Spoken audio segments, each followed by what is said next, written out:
Irmãos, a pastora me pediu no retorno da viagem para que eu desse notícias de Jerusalém a vocês. E essas notícias de Jerusalém baseadas naquilo que os nossos olhos puderam contemplar ao longo de uma semana de viagem que lá nós estivemos. Porém, é interessante nós olharmos um pouquinho a porção da Torá que se inicia essa semana, já nesse primeiro dia, a terceira porção de estudo da Torá, que é a terceira porção, chama-se Ler Lehá, vai por ti, que se encontra em Gênesis capítulo 12. Eu gostaria que os irmãos abrissem a palavra em Gênesis capítulo 12, verso 1, para nós começarmos a nossa leitura. E é interessante que o Eterno ele é tão maravilhoso, que quando a pastora vira para mim e fala assim, dê notícias de Jerusalém, eu me senti na obrigação de não simplesmente dizer e mostrar algumas fotos da cidade, porque isso os irmãos podem acessar a qualquer momento através da internet, através das próprias fotos que já alguns irmãos tiveram a oportunidade de lá estar. Porém, como a Paraxá ela tem sido em nossa vida atual, nós temos vivido aquilo que o Eterno tem mostrado semanalmente para a gente nas porções da Torá. Nós temos que, por obrigação, procurar encontrar dentro da Paraxá algo que sustente e subsidie aquilo que os nossos olhos viram em Jerusalém. Então, o que eu vou tentar aqui conversar um pouco com vocês é mostrar o que acontece hoje em Jerusalém e que a nossa Paraxá ela fala muito a respeito disso. Tá certo? Gênesis capítulo 12, no verso 1, diz assim: Ora, o Eterno disse a Abrão, sai da tua terra, da tua parentela e da casa de teu pai, para a terra que eu hei de te mostrar. Farei de ti uma grande nação, te abençoarei, engrandecerei o teu nome, e tu serás uma bênção. Abençoarei os que te abençoarem, e amaldiçoarei os que te amaldiçoarem, e em ti serão benditas todas as famílias da terra. Vejam que hoje, quando a pastora Sandra ensinava a porção Noé pela manhã, ela vira e fala uma frase bastante interessante. Noé era um homem justo para a sua geração. Ela repete algo que a Torá ela é muito clara. Ninguém discute o padrão de justiça de Noé dentro do período qual ele viveu. Porém, ela nos mostrou hoje pelo ensino que não basta para nós sermos justos para a geração e para o tempo qual nós vivemos. E isso é essencial para nós entendermos que a Paraxá Noa e a Paraxá Ler Lehá, elas são antíteses. Elas mostram através da vida de dois grandes personagens da história bíblica uma diferença enorme entre aquele que foi justo para a sua geração e a diferença daquele que foi justo para a sua geração e para as gerações vindouras, chegando até os nossos dias. Essa talvez seja o grande marco, a grande diferença dentro do caráter de Noé e no caráter de ainda Abrão, aqui na porção Ler Lehá, capítulo 12 de Gênesis. E é interessante nós entendermos que o chamado que Abrão tem aqui neste capítulo, ele ecoa pelas gerações até os nossos dias, porque você vai ver que o ato que ele pratica é tão justo diante de Adonai e reto, que geração após geração é abençoada pela presença marcante de Abrão nesse capítulo 12, quando ele atende ao chamado do Eterno. E basicamente, se nós analisarmos, Noé e Abrão, existem uma diferença de 10 gerações para ele, ou seja, eles não foi tão distante a vida de Noé da vida de Abrão, foram 10 gerações. E o importante é que nós venhamos a olhar isso de uma maneira que nós saibamos não apagar os feitos de Noé. Noé tem boas qualidades e boas características para que nós venhamos absorver para nós. Porém, quando nós olhamos e mediamos Noé e Yeshua, Abraão e Yeshua, nós vamos ver que Abraão e Yeshua têm muito mais coisas em comum do que Noé e Yeshua. Pois não? Oi, pastor? A identidade deles é semelhante. Porque nós vamos entender nessa paraxá que se nós formos justos apenas com a nossa geração, e isso falando diretamente para nós praticaremos o mesmo erro que Noé pratica. Porque ao final de toda a história de Noa, nós vemos Noé caindo dentro de um pecado grave, onde ele e sua família sofrem por esse não entendimento de que ele deveria ter se posicionado em prol da humanidade e não contra a humanidade. Veja que Noé, quando ele recebe o chamado do Eterno para entrar na arca, Noé, ele em momento algum, ele consegue contemplar que ali ele estava sendo provado pelo Eterno e provado pelo amor que ele teria por aqueles que iriam sofrer a consequência, o dano que a humanidade sofreria naquele momento. Ao passo que quando você olha Abraão recebendo a promessa e cumprindo a promessa, que existe uma diferença entre você receber uma promessa e essa promessa se cumprir na sua vida. Noé se esconde dentro de uma arca. Ele não se protege dentro de uma arca. Noé se esconde. E ele cria um mundo para ele dentro de uma arca, onde tudo que está fora da arca perdeu para Noé o sentido e o valor da vida. Ele preserva o que está dentro da arca. Assim somos nós quando damos frutos para nós mesmos e apenas nos atentamos para aquilo que está na nossa frente, aquilo que é participante do nosso cotidiano, do nosso viver. Diferente de Abraão, que estende isso a todos aqueles que ainda viriam. Então, quando nós temos esse cuidado de analisar as duas figuras, nós vamos ver que, pelo fruto que é dado, a diferença entre eles se torna muito grande. E é interessante que, quando Abraão recebe a promessa, vocês vejam que o verbo usado é: sai da tua terra e da tua parentela e da casa de teu pai para a terra que te mostrarei. Farei de ti. Ali Abraão ainda não tinha sido feito. Havia uma promessa que seria feito. Porém, ele precisava passar por algumas etapas antes de que essa promessa fosse permanentemente cumprida na sua vida. Se nós olharmos o capítulo 17, onde encerra Paraxá, ali ocorre a mudança de nome de Abraão para Abraão. Ali Adonai sela em Abraão a promessa que no capítulo 12 ele iniciou, com a mudança do nome. Ou seja, houve um peso tão grande da atitude justa que Abraão toma, que o Eterno dá a ele uma mudança de nome para selar isso na vida de Abraão. E todas as gerações que viessem a partir dele herdariam essa promessa a qual ele recebe.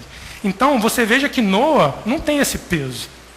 Quando você olha Noé, ele encerra na geração dele, como a pastora diz, sendo violado pelo seu filho, porque quando ele olha a obra das mãos dele, ele se embebeda porque ele não consegue lidar com a culpa que ele enxergou depois daquilo que se passou enquanto ele esteve dentro da arca.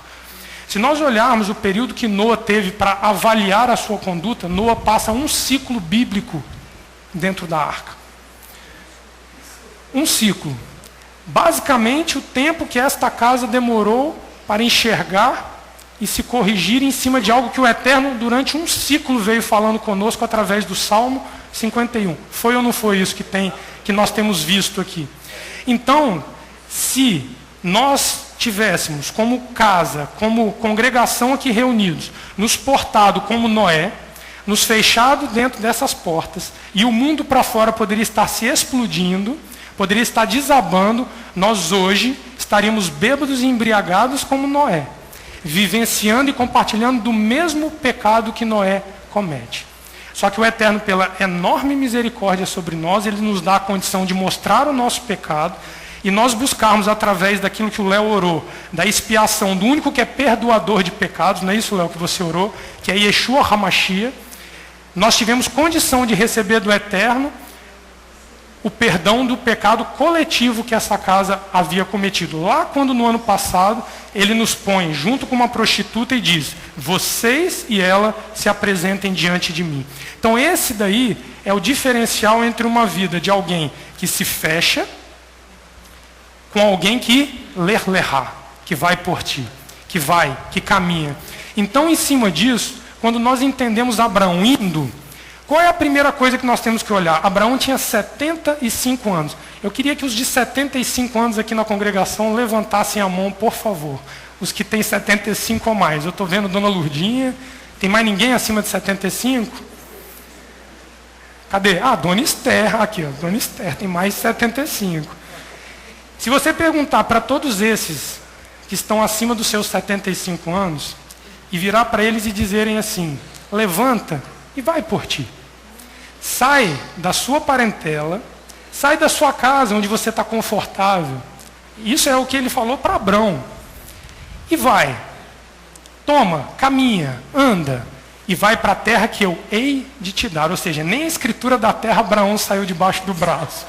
Não sabia nem onde era. Saiu vagando rumo à terra de Canaã, a qual era habitada. Se você perguntar para a dona Lurdinha se ela quer sair hoje de onde ela está, para onde ela pode vir, talvez ela não queira, porque já na idade, é normal, é do ser humano sentir o peso da idade quando essas coisas acontecem.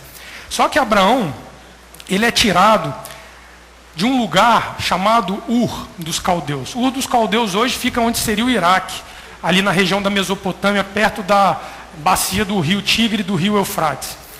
Ur naquela época seria como hoje uma Nova York, uma metrópole mundial. Ur não era uma cidadezinha, escondidinha, pequenininha, insignificante na vida dos habitantes daquela região. Ela era uma referência como cidade desenvolvida, como uma cidade economicamente forte e militarmente dominante no período onde ela vivia. Aí eu pergunto para vocês, Abraão, levanta e vai. Canaã se encontrava na mesma posição que Ur dos Caldeus? Ou era um território bem diferente daquilo que ele estava acostumado a viver? Bastante diferente. E interessante que eu olhando isso, eu fui olhar e a divindade, vale lembrar que Abraão vem de um povo que era tipicamente politeísta. Lembrem-se que a adoração a vários deuses era uma prática comum nos habitantes daquela época. Então, além de toda essa questão da vivência de Abrão ali em Ur, ele teria que abandonar as práticas às quais ele foi levado a praticar e a exercitar ao longo dos seus 75 anos. É fácil abandonar depois de 75 anos práticas como essas? Sim, Abrão praticava como se fossem verdadeiras, até que Elohim se revelou a ele. Porque...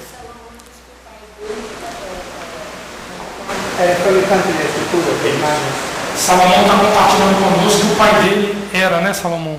Um fabricante de esculturas e imagens. Então nós temos que olhar isso com muita seriedade, porque dentro de um momento histórico marcante, um politeísta é chamado para se tornar um monoteísta. E talvez nós tenhamos a dificuldade muitas vezes de analisar que o maior problema não eram as estátuas e as divindades existentes em Ur. Eu anotei aqui o nome da divindade suprema daquela região, a qual os povos cultuavam a lua através de rituais, chamava-se Nana. Então, era uma divindade a qual Ur dos Caldeus prestava culto. Ora, você é chamado para abandonar todas essas práticas e servir a um único Elohim, a um único Deus. Abraão, se você olhar o verso 4, assim que o Eterno chama a Abrão, o verso 4 diz, partiu, pois, Abrão. Não disse que ele relutou, que ele parou para pensar, que ele analisou se dava ou se não dava, se as condições eram favoráveis, se ele teria como ter uma condição de vida parecida com a que ele tinha. Abraão simplesmente parte. O que Noé faz? Noé se esconde. Existe uma diferença grosseira nessa postura. Por quê? Porque aquele que foi, aquele que lerá, recebeu a promessa. O que escondeu, morreu junto com a obra que criou. Junto com a sua família paga um preço alto por um pecado que ele comete contra ele e contra a própria humanidade. Então, ele e a sua obra morrem juntas, porque a vinha de Noa, dizem os estudiosos que ela depois desse período ela não frutifica mais. Ela frutificou para aquele momento ali, para que Noa enxergasse a limitação do ato que ele teve de poupar a vida de 7 pessoas dentro da arca, apenas. Então, quando Abraão atende esse chamado, o que veio logo à minha mente foi o seguinte: ler-lerá significa sai da sua zona de conforto. A arca era uma zona de inconforto para Noa, porque o próprio Elohim diz que ali dentro ninguém pereceria, porém aqueles milhões que ficaram para fora pereceram. Hoje, da mesma forma, se nós traçarmos um paralelo entre isso que eu estou falando e esta casa, nós não podemos nos tornar reclusos dentro dessa casa. Nós temos que gerar frutos aqui dentro e esses frutos precisam alcançar além das portas dessa casa, além dos muros dessa casa. Por quê? Porque não é aqui dentro que se encontra cativo, não é aqui dentro que se encontra escravo, oprimido. Esses estão soltos aí fora à mercê de um dilúvio que pode vir e destruir todos eles sem eles terem a chance de serem libertos e de receberem a vida a qual o Eterno promete a toda a humanidade. E você veja que Abraão recebe a promessa de que seriam benditas todas as famílias da terra. Isso daqui inclui Israel e os demais povos. Israel nem existia nesse período. Vale lembrar que no princípio da promessa não havia ainda uma nação de Israel constituída. Israel é chamado, entre outras questões, para ser a nação sacerdotal que conduziria a prática e o benefício da Torá dada a eles para toda a humanidade. Essa que é a grande questão que nós precisamos analisar. Se Israel abdica do direito de nação sacerdotal, se escondendo e se tornando reclusa dentro dos seus próprios domínios, o resto da humanidade perece. Assim como pereceram aqueles que não entraram na arca com Noa. E isso eu vou mostrar depois em fotos para vocês, que isso é tão atual nos nossos dias. Nós temos aqui um testemunho vivo de Salomão, com a luta que ele tem tido, dentro de uma vida dedicada, né, Salomão, às tradições judaicas, a toda uma vida dedicada a uma vida religiosa com o Eterno, mas que hoje ele está precisando caminhar assim como Abrão. Não é isso, Salomão? Nós todos, assim como Salomão, estamos na obrigação de ler-lerá, vai por ti. Nós temos que caminhar. E interessante que lá em Jerusalém, a pastora Sandra virava para mim e dizia assim: meu filho, tudo que nós fizermos aqui, nós vamos fazer caminhando, nós vamos fazer andando, porque andar é como se fosse um mandamento. Andar é praticar mandamento. Então, tudo que nós procuramos fazer em Jerusalém, nós fizemos andando. Não foi isso, pastor?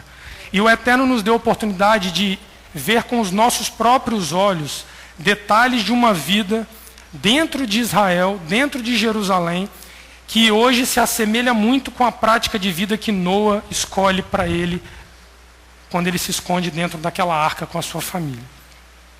E é interessante, quando nós olhamos e avaliamos que quando nós estamos dentro da nossa zona de conforto, assim como Abraão estava aos 75 anos, cresci, tinha meus bens, tinha minha casa, minha vida estava calma, estava tranquila, e o Eterno vem e dá um saculejo na vida de Abraão. Talvez o maior desafio para Abraão não tenha sido abandonar os ídolos de pedra e de pau que Ur dos caldeus tanto cultuavam. Mas talvez Abrão foi desafiado ali pelo Eterno e ele foi aprovado por isso, pelo fato dele ter abdicado de sentimentos primitivos que existem dentro do ser humano, que nada mais são do que o nosso ego, a nossa vaidade, o nosso direito de escolha e o nosso direito de ir e vir para onde nós quisermos. Porque Abraão poderia ter dito ao Eterno: não, eu estou com 75 anos, eu não preciso mais enfrentar um deserto de caminhada.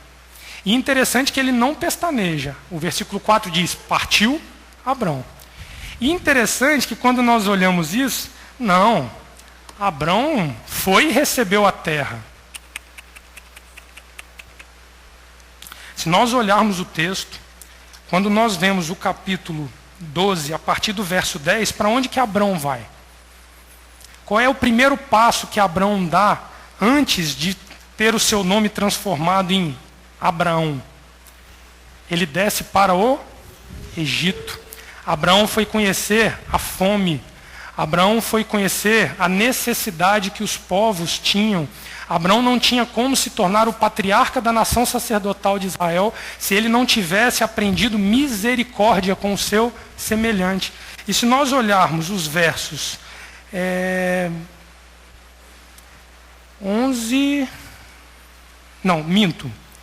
12 e 13 do capítulo 12, você vai ver que além de conhecer a necessidade dos povos, fora daquilo que era a sua zona de conforto, que era Ur dos Caldeus, Abraão se defronta com o seu primeiro desafio, que era o risco de perder a própria vida. Então, a partir do momento que você atende pelo chamado de ler-lerá, você está colocando a sua vida em risco. Noé não botou a vida dele em risco em momento nenhum, quando ele se trancou dentro daquela arca. Vocês concordam com isso que eu estou falando? Olha o verso 12 e 13. O verso 12 do capítulo 12 diz, ele dizendo para Sara, pelaquela questão de não mostrar Sara como sua esposa e como a sua irmã. Quando os egípcios te virem, dirão, esta é a mulher dele, e me matarão, e te guardarão com vida. Ou seja, a vida dele estava sendo colocada em risco, a partir do momento que ele sai e abandona a sua terra. Dize, peço-te, que és minha irmã, para que me vá bem por causa de ti, e que viva a minha alma por tua causa. Então, o primeiro confronto que nós temos quando nós atendemos ao chamado ler-lerá é que a nossa vida se coloca no limiar. Nós estamos ali entre a vida e a morte, tendo que confiar apenas naquele que nos deu o chamado, a promessa. Nós não podemos temer aquilo que vem contra nós quando nós estamos rumo a herdar aquilo que o Eterno nos prometeu, porque senão nós nos escondemos dentro da arca. Você vai para o fronte de batalha, e nós vamos ver o patriarca Abraão indo para o fronte de batalha contra 5 reis. Depois de aprender a botar a sua vida em risco, se nós olharmos o capítulo 14, Abraão, ele entra em confronto. Só que o interessante, eu não vou ler o capítulo todo para não se tornar longo aqui para nós, mas se nós olharmos o capítulo 14, veja o verso 16, e ele diz assim, assim trouxe de novo todos os seus bens, trouxe também Ló, o seu sobrinho, e os bens dele, e também as mulheres e o povo. Ele foi remir apenas o familiar dele, que havia sido preso e cativo por reis sádicos, né? Existem algumas traduções da Torá que chamam esses reis de sádicos, esses 5 reis dos quais Abraão confronta. Então Abraão, depois de conhecer a necessidade dos povos, depois de Abraão entender que a sua vida teria que ser colocada em risco para herdar a promessa, Abraão vai para um confronto não para benefício próprio, mas para o benefício coletivo. Essa é a questão que transforma Abraão num homem totalmente diferente do que Noé foi. Noé não quis o confronto, Noé não quis passar necessidade, nem muito menos colocar a vida dele sob risco.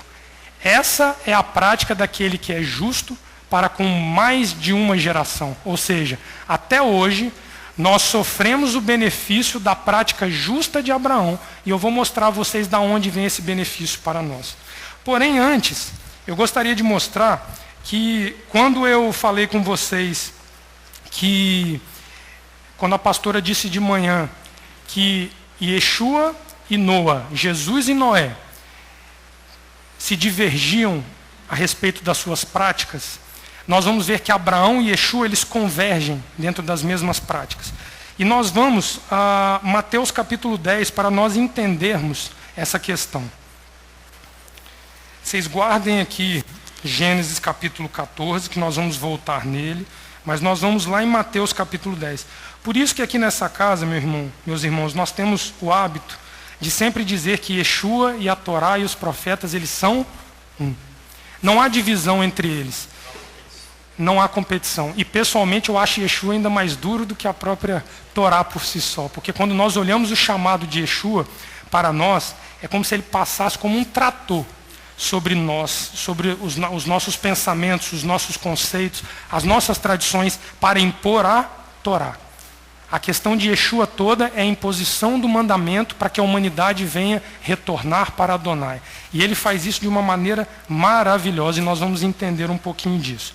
Mateus 10, verso 34 ao 39, diz assim. Mateus 10, 34 a 39. Não penseis que vim trazer a paz à terra.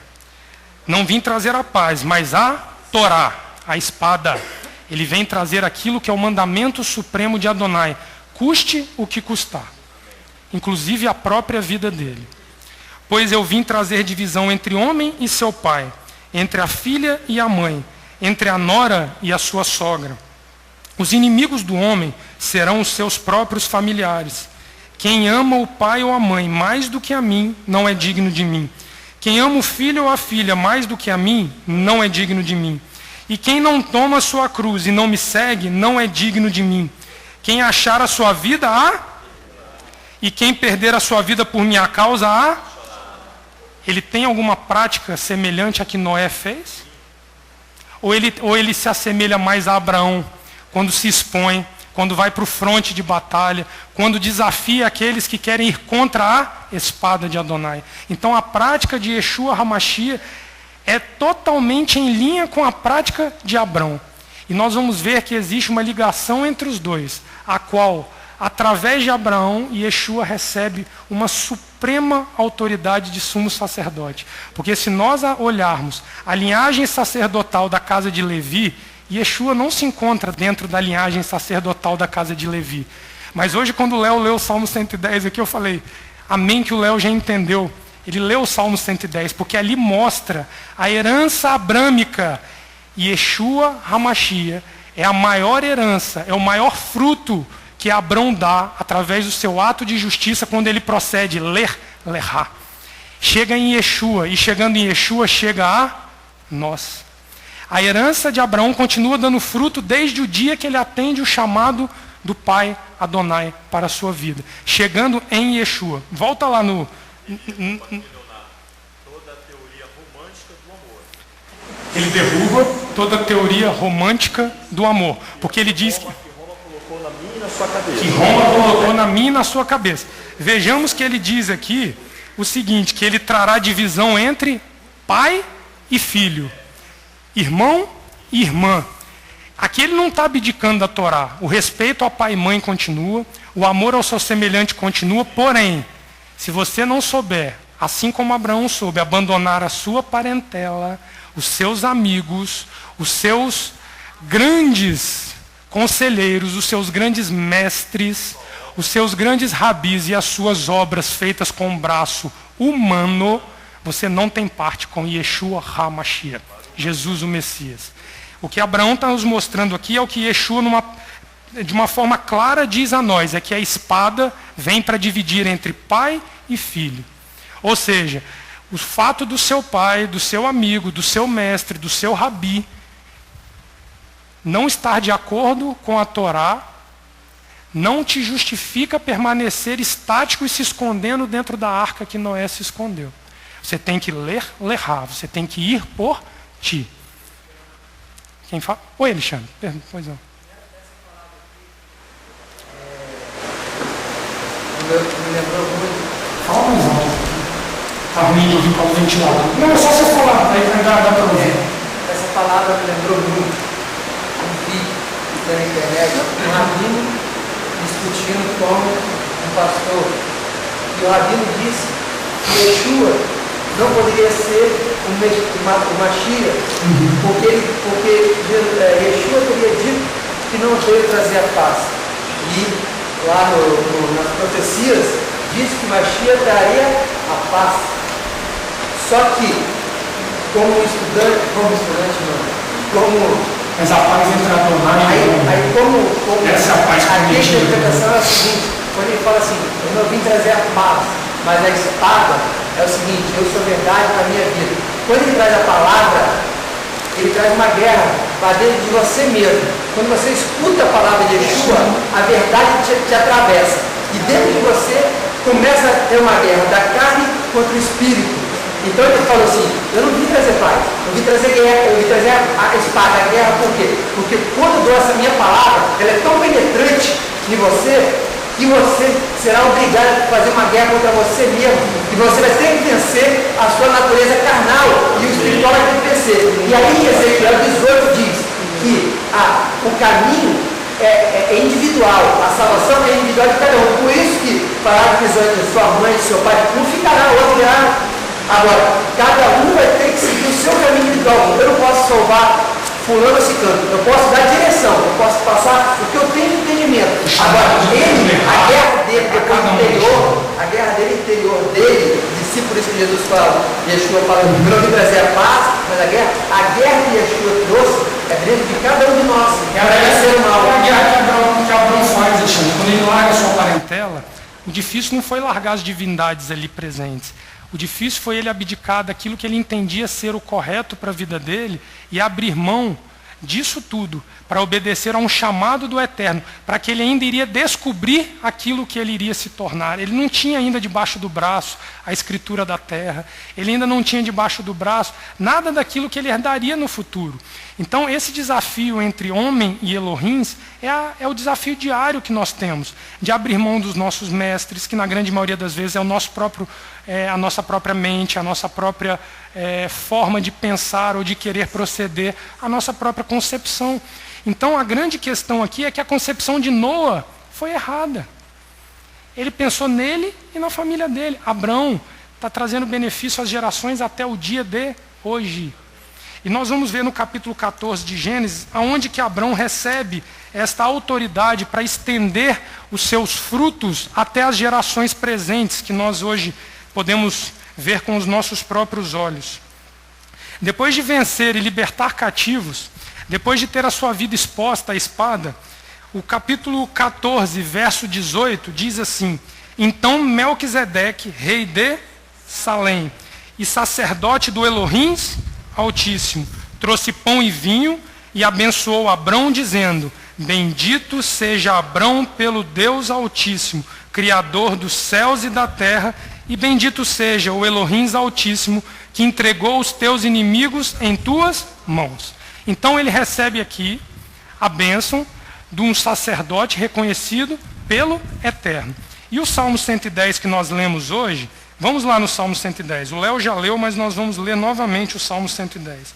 Porque quando nós entendemos que a promessa que Abraão recebe é uma promessa messiânica, a promessa que Abraão recebe é uma promessa messiânica, porque só através daquele que é perdoador de pecados seriam benditas todas as famílias da terra. Nós vamos ver que a autoridade dada a Abraão, através de Melquisedeque, por gerações chega até Yeshua HaMashiach, conforme o Salmo 110 e Hebreus capítulo 5 diz. Nós vamos ler os dois textos. Salmo 110 diz: disse o Eterno ao meu Adom, ao meu mestre, ao meu Rabi: assenta-te à minha mão direita, até que ponha os teus inimigos por estrado dos teus pés. O Eterno enviará de Sião o cetro do teu poder. Dominarás no meio dos teus inimigos, o teu povo se apresentará voluntariamente no dia da tua batalha. Ornado com santa majestade, do seio da alva receberás o orvalho da tua mocidade. Jurou o Eterno e não se arrependerá. Tu és sacerdote eterno, segundo a ordem de Melquisedeque, o mesmo Melquisedeque de Abrão, rei de Salém, que dá autoridade a Abrão e que aqui se manifesta através de um salmo messiânico, reconhecido inclusive pelos rabinos ortodoxos, não crentes no Mashiach, como um salmo messiânico. Aqui está sendo falado do Mashiach, por conta do cetro, da autoridade dada através de Melquisedeque. Amém? Onde é que eu parei? No 5. O Adom está à tua direita, ferirá os reis no dia da sua ira, julgará as nações, ele as encherá de cadáveres e ferirá os governantes de toda a terra.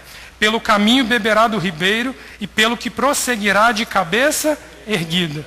Isso nós vemos um salmo messiânico anunciando o Mashiach segundo a ordem de Melquisedeque. Agora vamos ver o escritor de Hebreus lá no capítulo 5, confirmando isso que foi dito pelo Salmo 105, pelo Salmo 110.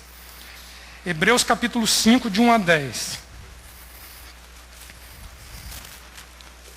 O que eu consegui entender com isso, irmãos, isso é uma opinião pessoal minha, é que o ato de Abrão, ali naquele momento, se tornaria sombra dos feitos que Yeshua HaMashiach viria fazer sobre a humanidade. Abrão ali estende, através da fé, porque ali ele não pôde contemplar com seus olhos tudo isso, mas ali Abrão, pela fé, ele vai por si, ele caminha e ele dá à humanidade aquele que seria a chave para a redenção de todos os pecados da humanidade, através de uma ordem sacerdotal vinda direto do rei de Salém, Melquisedeque. Amém? Rei de Jerusalém. Amém? Capítulo 5 de Hebreus, verso 1 diz: todo sumo sacerdote, tomado dentre os homens, é constituído a favor dos homens nas coisas concernentes a Elohim, para oferecer tanto dons como sacrifícios pelos pecados.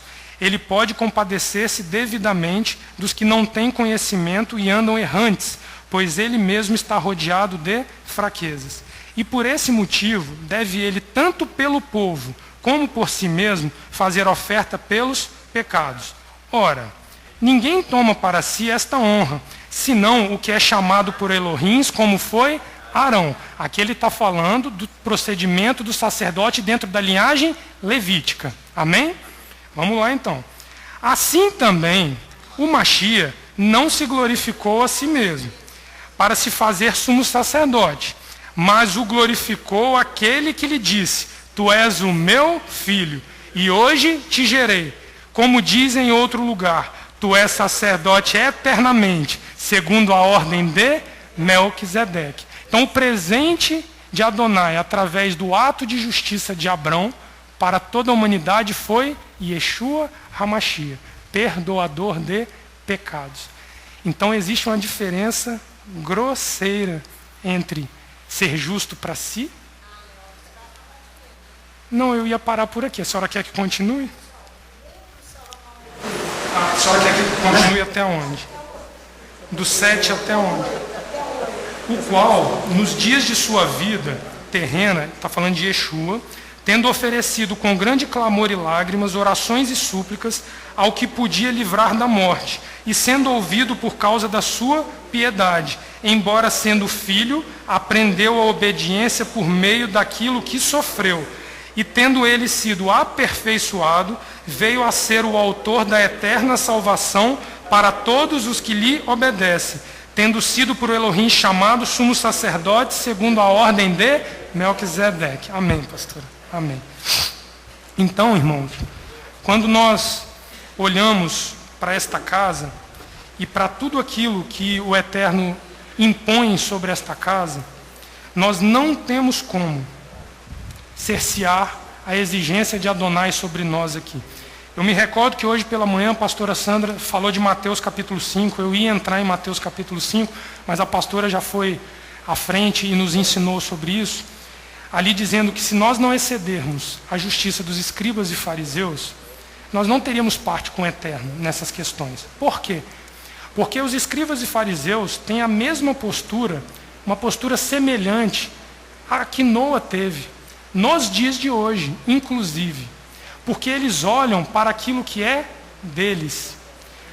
E quando eu digo escribas e fariseus, eu estou incluindo a nós também, quando nós nos portamos dessa forma.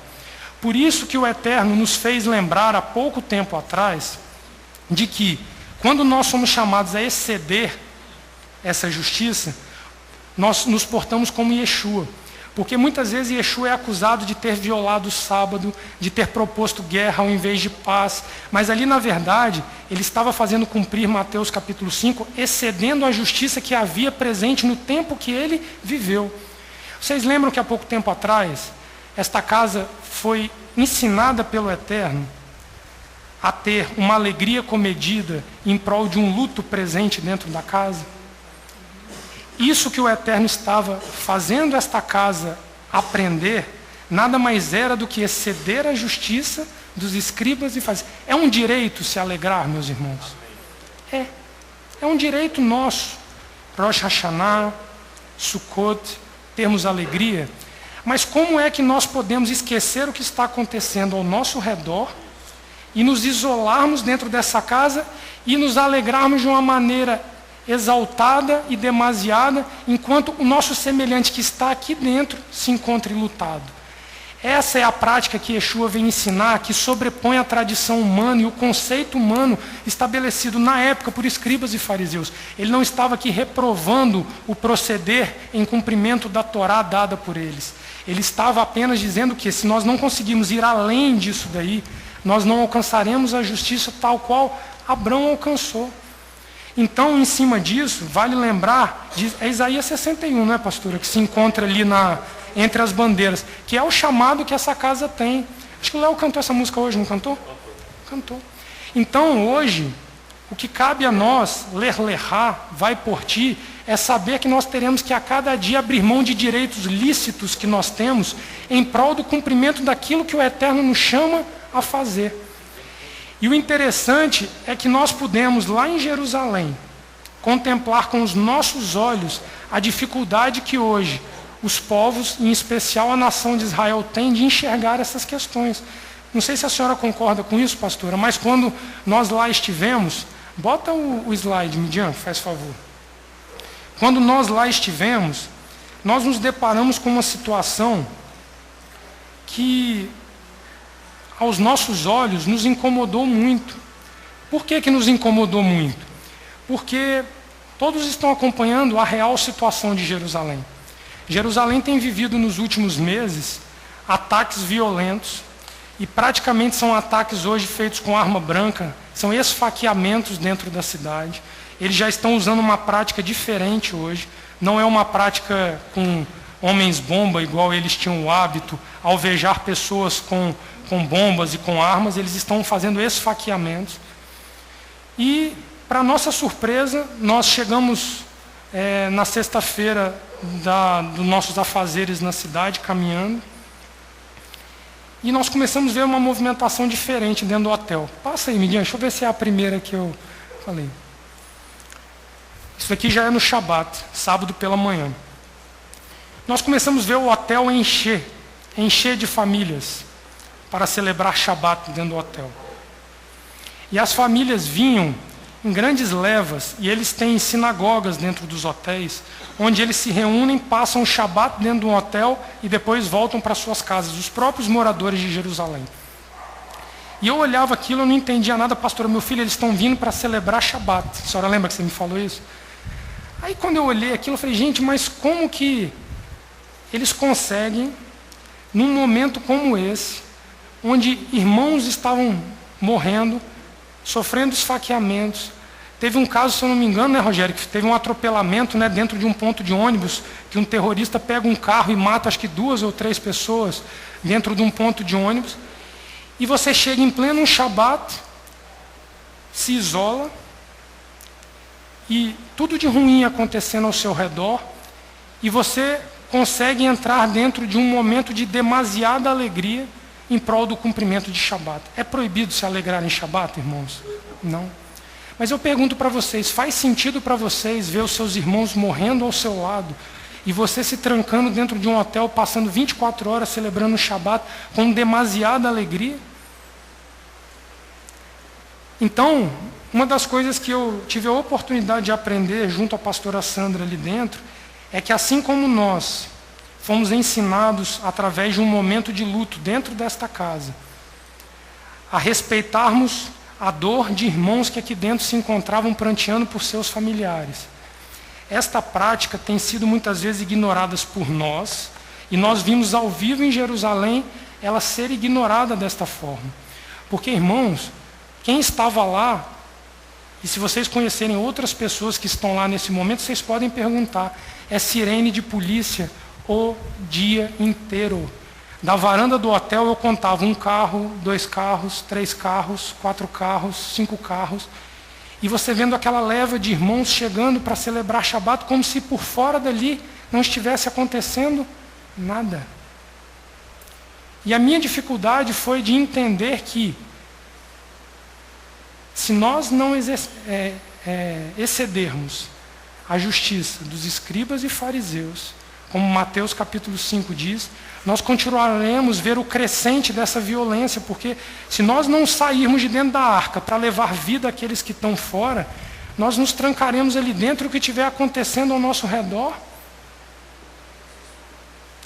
não interessa para nós. Nós nos tornamos muitas vezes até frios a respeito do que está acontecendo ao nosso redor.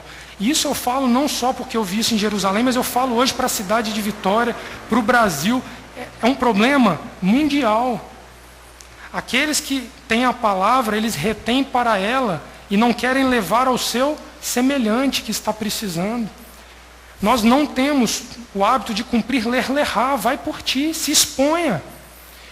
E eu aprendi isso com a pastora Sandra, quando ela virava para mim: meu filho, nós vamos caminhar por Jerusalém, mesmo no meio de tanta violência e tanta dificuldade. E nós, todos os dias, colocávamos a nossa mochila nas costas e íamos caminhando para a cidade velha de Jerusalém. Era uma caminhada de cerca de 3 quilômetros, onde nós tínhamos a oportunidade de contemplar o cotidiano de Jerusalém e orar e conhecer cada metro, cada pedaço da cidade, que de dentro de um ônibus protegido, blindado, nós não temos condições. Nós tivemos a oportunidade de ver coisas que muitos não têm a oportunidade de ver porque estão trancados dentro de uma redoma e não querem ver a realidade. Você não quer se expor pela vida do outro. Então, irmãos, a notícia que eu trago de Jerusalém é que Jerusalém hoje precisa ser sacudida. O Eterno precisa sacudir o coração e a mente dos moradores de Jerusalém para que eles entendam que eles precisam ir além daquilo que é o habitual, aquilo que é a sua prática cotidiana. Eles têm que exceder essa justiça para que realmente haja paz dentro de Jerusalém. Porque senão, meus irmãos, se você continuar afrontando as pessoas da forma como muitas vezes gera uma afronta, quando você se isola dentro da sua casa, você faz Shabat sozinho, você celebra as festividades que são chamados coletivos para a humanidade.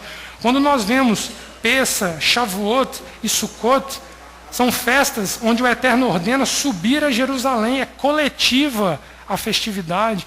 E muitas vezes nós nos trancando dentro da nossa própria casa, guardando para nós aquilo que nós recebemos, retendo ao invés de dar. Então, o que Jerusalém precisa hoje voltar a fazer é dar à humanidade aquilo que outrora ela recebeu, que foi a Torá, os profetas e, acima de tudo, Yeshua HaMashiach, que é a maior herança que Israel recebeu através de Abraão. O Mashiach vindo através dele, ela vem para Israel para que de Israel fosse disseminado a todos os povos. Então Israel precisa mudar a sua postura nesse momento. E agora, naquele momento ali, a pastora Sandra acordou cedo no sábado, nós fomos tomar café. Quando nós pisamos na rua, ela começou a chorar, você lembra disso? E nós oramos na esquina da rua, chorando, pedindo ao Eterno por proteção, porque eu ligava a internet antes de sair de casa para saber o que havia acontecido nas últimas horas, para saber dos atentados, desses problemas, e eram sempre notícias desfavoráveis. 300 metros do nosso hotel, 500 metros do nosso hotel, e durante o momento que nós estávamos orando, nós ouvíamos as sirenes passando. Aquilo ali é um bairro pertinho do nosso hotel, passa próximo, Midian, onde acabara de acontecer um esfaqueamento e a polícia isolou o local. A polícia de Israel chega, o terrorista tenta agredi-los e eles normalmente alvejam com arma de fogo. Então, é uma polícia eficiente nesse sentido, eles resolvem a questão naquele momento. E eu fiz questão de tirar fotos, porque isso que vocês estão vendo é o cotidiano da cidade. Esquina após esquina, sendo isolada, sendo protegida pela polícia. A pastora Sandra já foi em Israel, acho que 8, 9 vezes, né, pastora? Ela disse que nunca havia visto tanta segurança nas ruas de Jerusalém. A pastora está dizendo que nem nos hotéis ela tinha visto algo parecido, porque nós víamos os homens à paisana com pistolas dentro dos hotéis, vigiando a cidade de uma maneira muito grande. Passa o próximo, Midian. Isso daí é o cotidiano de Jerusalém hoje. Se eu não me engano, entrou o Salmo 122, não é isso, Leomar? Que é orar pela paz de Jerusalém. Orar pela paz de Jerusalém hoje, irmãos, é uma responsabilidade nossa, mas orar com a consciência de que Israel precisa mudar de postura e receber ali dentro aquele que é perdoador de pecados, para que dali possa sair essa salvação para toda a humanidade. E esse tipo de situação dentro de Jerusalém acabar, e ela se tornar a cidade da paz, conforme é prometido pela palavra. Então, que os joelhos de vocês estejam dobrados orando por Jerusalém, porque a situação em Jerusalém ela é crítica. O primeiro-ministro de Jerusalém, enquanto nós estávamos lá, disse a seguinte frase: não há previsão para o término desta guerra. Nem as autoridades experientes que vivem em Jerusalém e em Israel têm como prever até quando isso continuará. Então é nossa responsabilidade orar pela paz de Jerusalém, para que dali o Messias possa fazer brotar a paz na face da terra para nós. E daí para frente eu vou mostrar mais algumas fotos que a pastora pediu para que nós mostrássemos. Pode passar, Midian. Vejam que isso é um bar mitzvah, no meio da rua da cidade velha de Jerusalém. Era impressionante como nós víamos, né, pastora? O cerco policial, assassinatos, tiros, e as pessoas celebrando no meio da rua com uma alegria, um bar mitzvah que eu falava: meu pai, se vier um aqui vai pegar de facada essa turma todinha no meio da rua. Então, vocês vejam que o momento não é favorável para esse tipo de, talvez de excesso, de se tornar tão pública a sua alegria, quando o momento é de nós estarmos vendo nossos irmãos sangrando nas ruas de Jerusalém. Então nós fomos batendo fotos para mostrar que aparentemente continua tudo normal na cidade, mas Jerusalém hoje não se encontra dentro da habitual vida que ela está acostumada a ter. Pode passar, Midian. Isso daqui é o início de Shabat. Pode ir passando, Midian. Eu fui fazendo fotos do entardecer de Jerusalém até que escurecesse. Pode passar, Midian. Até que fique escuro, para mostrar aos irmãos que nós tivemos o privilégio de celebrar Shabat dentro da cidade de Jerusalém. Aí pode parar aí, Midian. É uma experiência única você estar em Jerusalém em Shabat. Vocês nunca viram uma cidade parar como Jerusalém para. Parece que todos os moradores da cidade somem da cidade, estão todos celebrando Shabat. Felipe até me perguntou: isso aqui é a foto da varanda do hotel? Eu falei: você não vê ninguém, Felipe, na cidade. Só que nós vimos a movimentação policial mesmo em Shabat. E vale lembrar que aquelas fotos anteriores foram nesse Shabat que nós vimos o assassinato, Roberto. Acho que foi 5:30 da manhã. Não, minto, 7:30 da manhã do Shabat. Eles não estão respeitando nem o feriado de Shabat em Jerusalém. E as pessoas viravam para a gente e diziam: olha, cuidado onde vocês andam, cuidado para onde vocês vão. E o pastor olhava para mim: vamos botar a mochila nas costas e vamos andar, vamos pisar as ruas de Jerusalém. Aí eu falei com ela que eu vim meio queimado, né, de Jerusalém. Eu falei: pastora, vão achar que a gente estava nos espaços do Mediterrâneo. Mas na verdade nós estávamos a 32 graus, andando em Jerusalém, dia, tarde e muitas vezes noite, para que nós pudéssemos ver e enxergar com os nossos olhos a situação que nós ali encontramos. Essa daqui é uma foto da nossa descida do Monte das Oliveiras.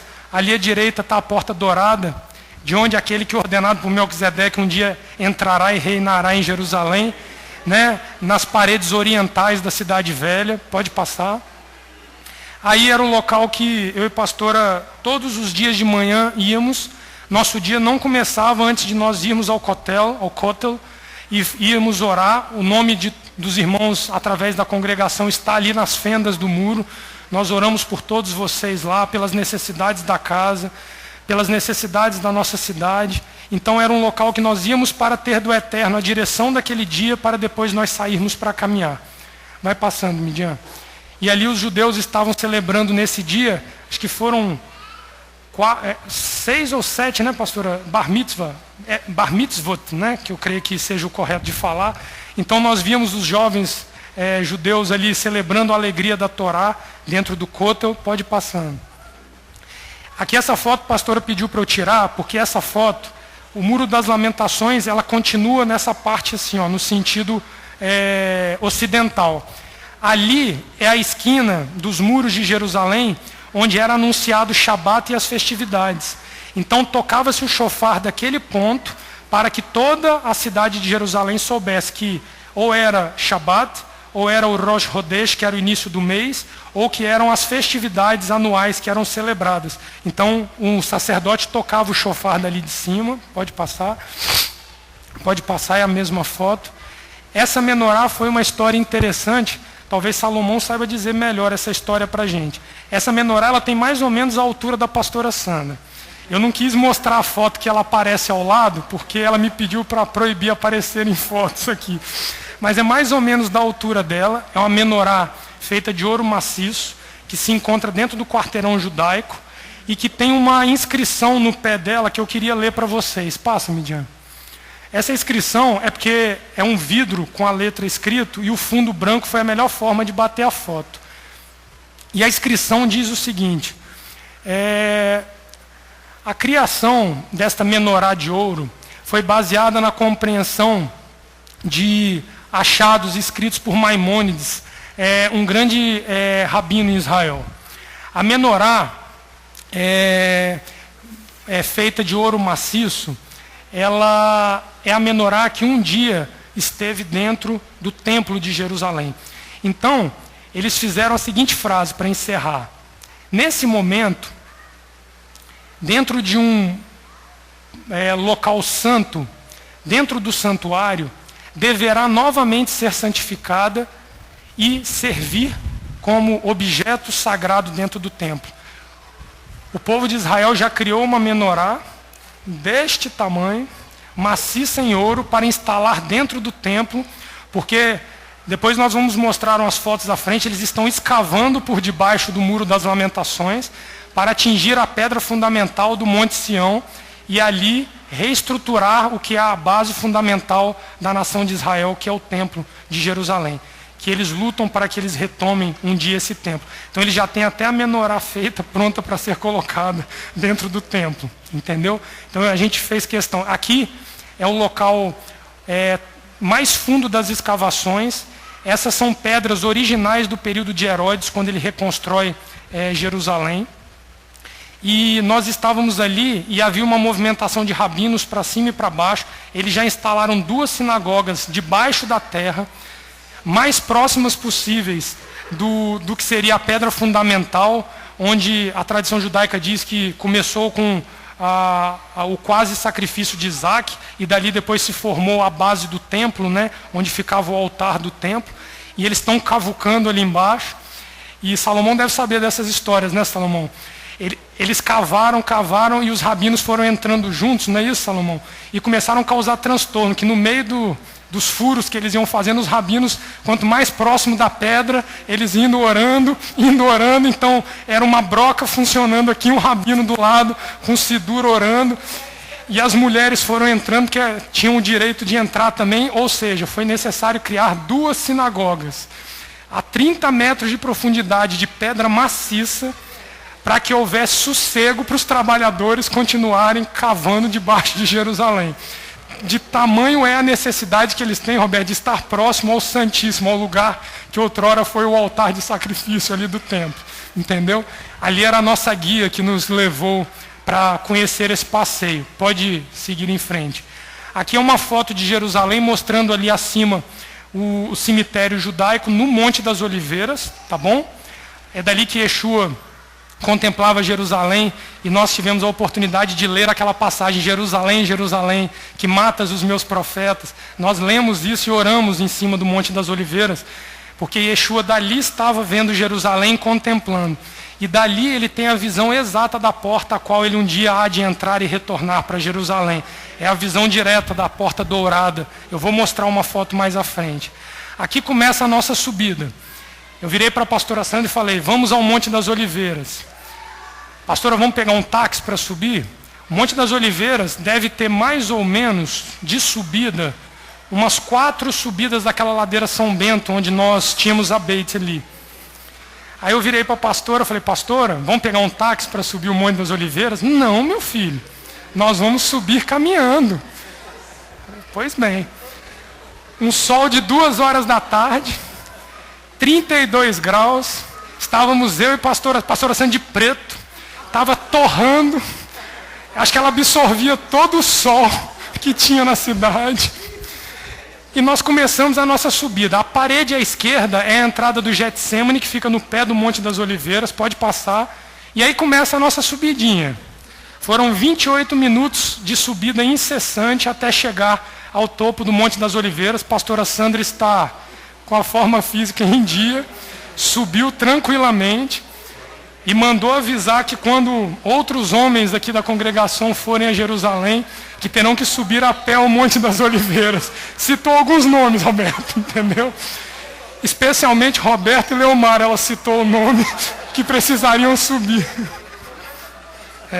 Sandra Machado fez um trabalho excepcional com a pastora Sandra, acompanhou a subida perfeitamente. Pode passar. E aí depois que nós subimos ao Monte das Oliveiras, oramos, contemplamos a cidade um pouco, nós começamos a descer pela tumba dos profetas. Essa tumba dos profetas é um caminho estreito, alternativo para se descer o Monte das Oliveiras, e que nós encontramos uma placa dizendo que é a passagem dos Kohanim. Era ali que o sacerdote passava quando vinha das regiões mais afastadas de Jerusalém, e eles utilizavam aquela passagem para adentrar a Jerusalém. Pode passar a foto. E ali perto da passagem do Kohanim, nós encontramos algo que o Salomão comentou conosco aqui, que a pastora Sandra citou hoje de manhã, que as instituições judaicas, que são inúmeras, elas compram esses espaços nobres no Monte das Oliveiras, e esse grupo aqui é o United Hevra Kadisha for Sephardim.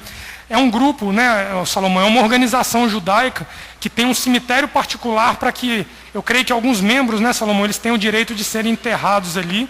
Então nós passamos por ali, tivemos a oportunidade de conhecer. Lembramos de Salomão, pastora que pediu a foto, viu, Salomão, para lembrar dessa história que você nos contou.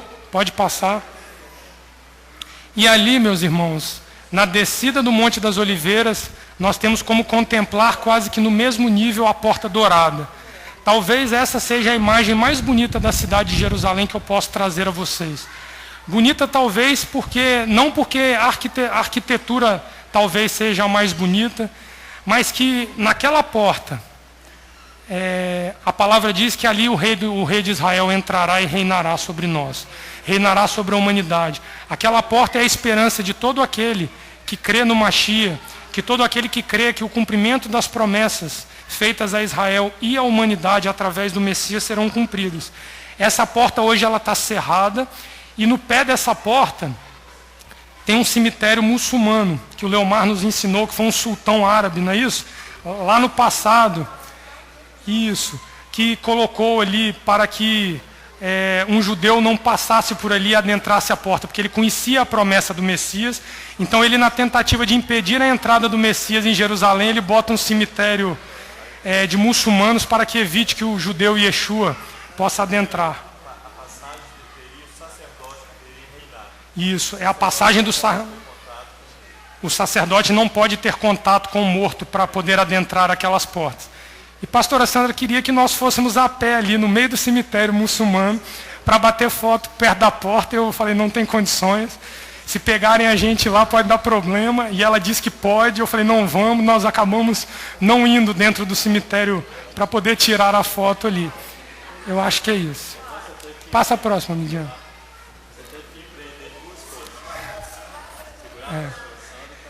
Eu aproveitei o zoom da máquina e aproximei para não ter que fisicamente chegar lá. Então, eu acho que é a última, né, Midian? Então, irmãos, as notícias de Jerusalém para nós são notícias que requerem da nossa parte o bom senso de entender que a situação que ocorre em Jerusalém hoje é uma situação grave, sem previsão de término, e que nós, assim como a nação de Israel, temos responsabilidade por orar pela paz de Jerusalém.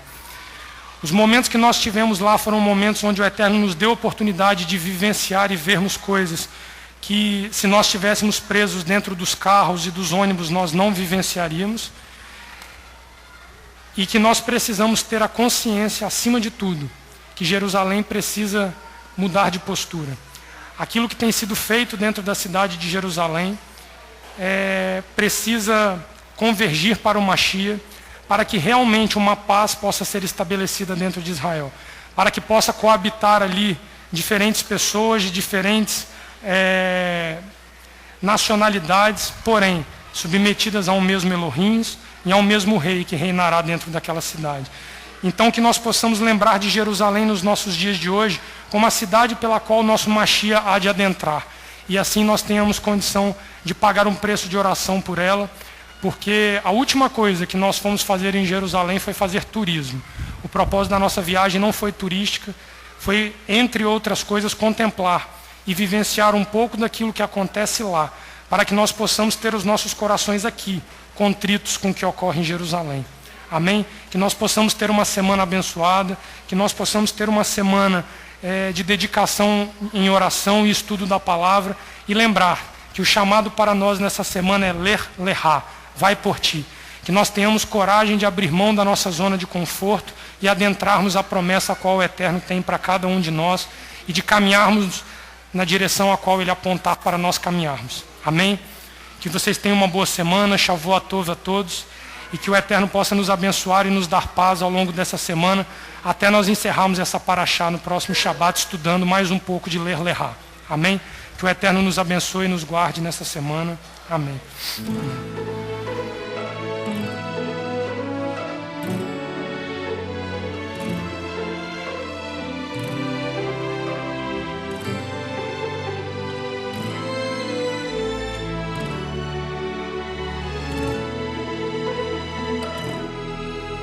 A vontade do Pai é que tudo se sabe.